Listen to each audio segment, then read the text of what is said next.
কেমন আছেন সবাই? আশা করি অনেক ভালো আছেন, আমিও ভালো আছি। তো শুভ দুপুরের শুভেচ্ছা।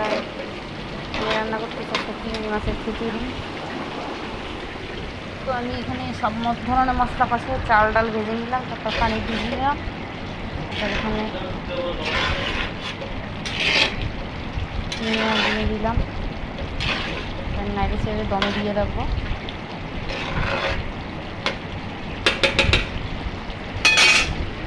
কিছুক্ষণ সময় আমি ঢেকে রাখবো। তারপরে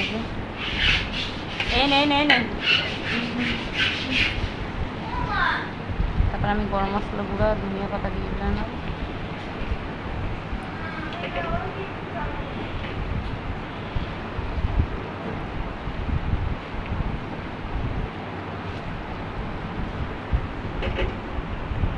রেডি হয়ে গেল আমার খিচুড়ি।